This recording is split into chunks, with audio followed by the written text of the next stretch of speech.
Well, the first quarter earnings season around the world gets broader as Total, Comcast, Barclays Bank, Apple and Twitter released their financial statements. We'll be looking at figures, trends and outlook for some Nigerian listed manufacturers in the face of challenging broad economy. Plus, Zambian president praises the central bank for gains made by the local currency unit, the Kwacha. Thank you for joining us on the program. This is Business Incorporated. I am Bosin Omofaye. We welcome you to the show. Let's spend the next 30 minutes together. We're starting from UK's Barclays Bank, reporting 25% drop in profits for the first quarter of 2016, due mainly to weak performance in the lender's investment banking division. Pre-tax profit was £793 million. That was down from £1.1 billion for the same period in 2015. The bank also said bad loans and operating costs had risen. Barclays warned last month that its first quarter will be weaker than last year due to turbulent market conditions and a particularly strong March 2015. Barclays chief executive Jess Sturley said the bank had made good early progress against its cost-cutting and restructuring strategy, which was announced last month. In March, Barclays says it will split itself into two main core divisions. First, Barclays UK, and second, Barclays Corporate and International, to meet new banking regulations, which are aimed at preventing ordinary customers suffering from decisions made by investment bankers in the event of another financial crisis. Sticking with the earnings season, Apple Incorporated has reported its first ever decline in iPhone sales and first revenue drop in more than a decade, as the tech giant credited with inventing the smartphone struggles with markets getting saturated almost on a daily basis. The company's sales dropped by more than a quarter in China. That's the company's most important market after the United States. And Apple forecasting another disappointing quarter for its global revenues. Apple shares fell around 8%, below $100 per share for the first time since February. A hike in Apple's share buyback and dividend, as well as bumper revenue from services, failed to pacify investors. It looks to me like several issues coming together at the same time, right? One is market saturation. More and more people have a smartphone, although it would seem there's still plenty of room to run among affluent buyers in emerging markets. Europe, if they could convert more of those Android buyers, would seem like an opportunity as well. So they seem to have slowed down on their ability to convert people. What's hard to tell is whether we're also seeing people keep their phones longer. So when you start unpacking the factors,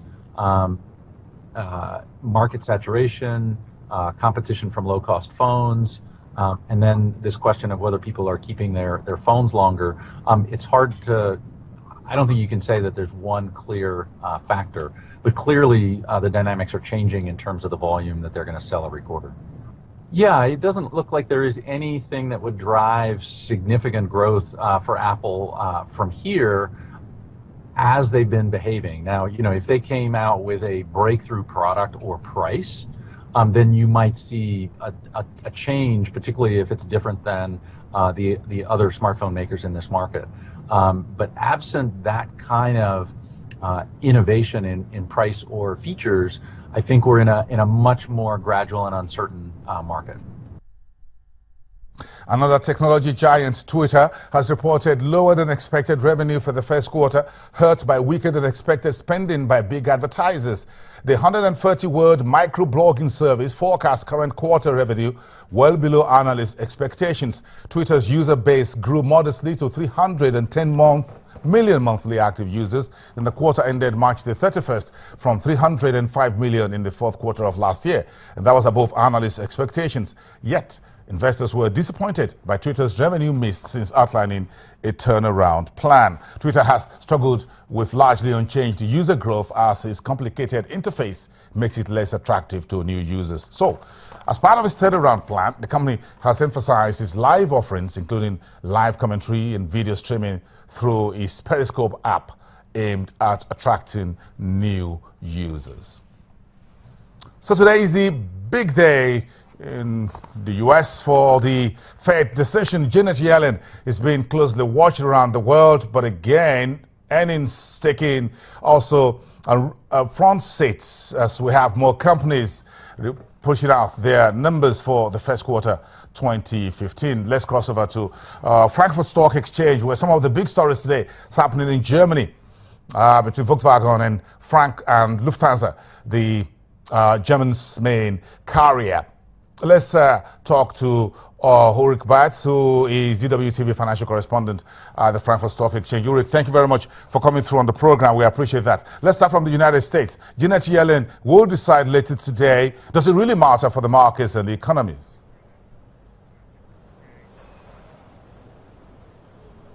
It does matter. Of course, people here are not expecting the Fed to do anything today. That is the consensus opinion, but people will be very much looking towards what kind of hint or what kind of open remarks she will be giving on when interest rates will be raised sometime later this year and how many times. So far, people in the market mostly expect that there will be 2 rate hikes this year, and that one will perhaps be in June.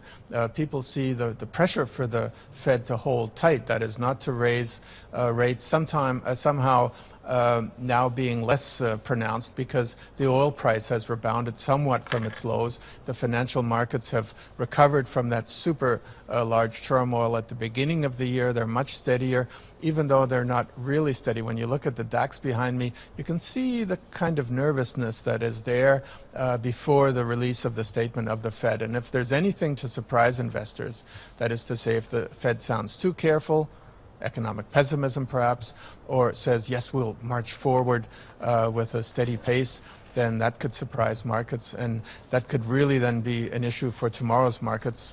The Fed statement does come after close of European markets. Meantime, Ulrich, investors are looking at a spate of bittersweet quarterly earnings within the last hour. We've seen numbers from Boeing, GlaxoSmithKline in Europe, Comcast in the US. Let's stick with the techies this time. Apple's iPhone biting Apple. Well, that's one story on one side. Twitter was also twisted to the downside. Talk to us about these 2 tech giants.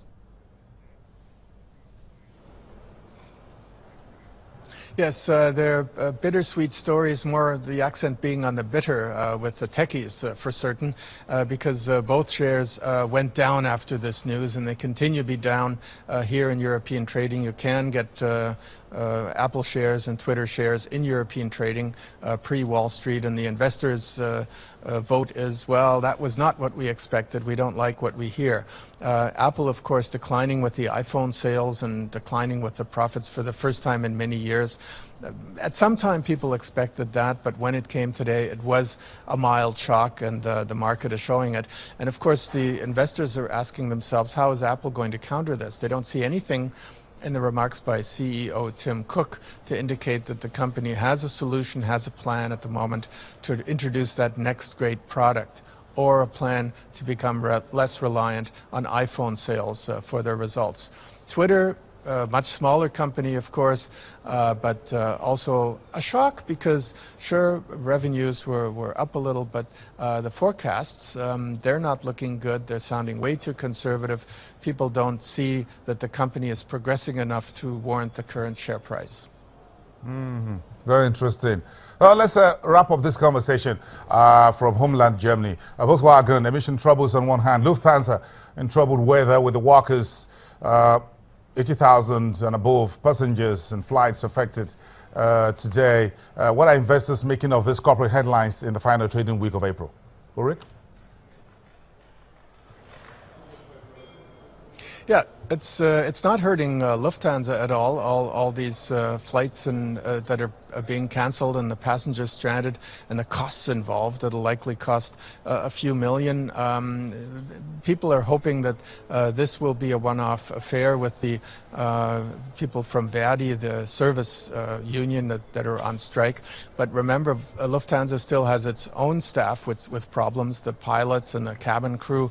And strikes could come back to haunt Lufthansa as we approach summer vacation time. Volkswagen, really going up today. It's a surprise because it's had bad news, and tomorrow is going to be the presentation of the annual results for 2015.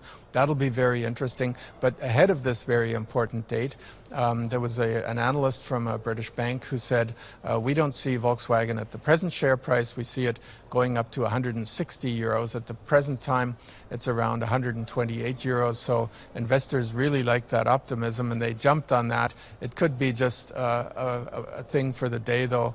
Let's see how Volkswagen performs when the news is out tomorrow, Thursday. We got a lot to drive around. A discussion tomorrow afternoon. Thank you very much, Ulrich. Well, stick around to listen to the gentleman from Exotic Partners as he discusses some of Nigeria's earnings from the manufacturing sector. You may need to chew a bit of this from Nigerian markets. For you're very busy over there, we understand that. But thank you, Ulrich, from Frankfurt Stock Exchange, GWTV, financial correspondent for Channels Television. We'll be back with Isili, who is joining us from Exotic Partners. Is live here in the studio to put some flesh on some of the earnings. We'll stick in with the manufacturing sector and look at how the broader economy is impacting some of the earnings we have on the street.